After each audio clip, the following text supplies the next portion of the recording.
रजत शर्मा और योगी जी की बहस आपकी अदालत में चल रही थी।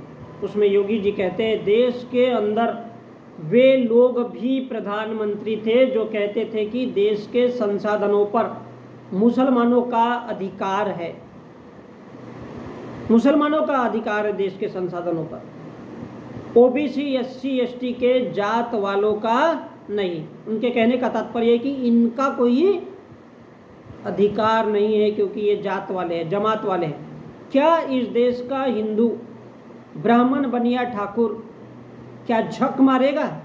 क्या तरीका है इस देश के, ये देश का प्रधानमंत्री सांप्रदायिक आधार पर विभाजन कर रहा है। मोदी जी ने कभी विभाजन इस देश का सांप्रदायिक आधार पर नहीं होने दिया, होने ही नहीं दिया।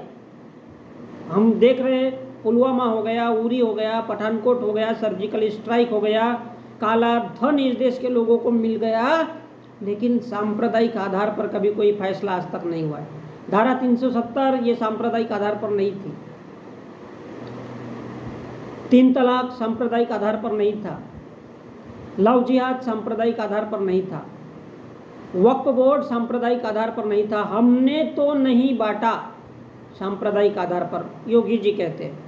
सांप्रदायिक आधार पर आप घोषणा करता है, आप घोषणा करता है कि देश में कब्रिस्तान के लिए आप बजट का प्रावधान करते हैं, आप बजट का प्रावधान करते हैं। वो पत्रकार से कह रहा है उत्तर प्रदेश में लोग बिजली के लिए मर रहे, सड़कें खराब है, बुनियादी सुविधाओं के अभाव में, स्वास्थ्य सुविधाओं के अभाव में लोग मर रहे, लेकिन उनके लिए तो सुविधाएं नहीं है। लेकिन कब्रिस्तान के लिए 300 करोड़ योगी जी ने सैंक्शन किए हर साल के लिए कि वो बांटे जाएंगे।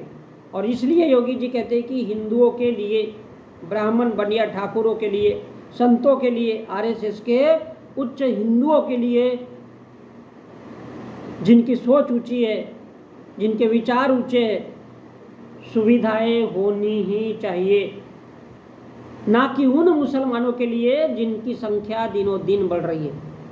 अब सोचने की बात यह है कि वो कौन से मुसलमान हैं जिनके लिए अदालतें चलती है, जिनके लिए शासन काम करता है, प्रशासन काम करता है, जो सांप्रदायिक आधार पर इस देश का विभाजन नहीं करते और देश के संसाधनों पर केवल मुसलमानों का ही अधिकार रहना चाहिए। सोचिए वो कौन से मुसलमान हैं जिनका इस देश के संसाधनों पर ही अधिकार रहना चाहिए।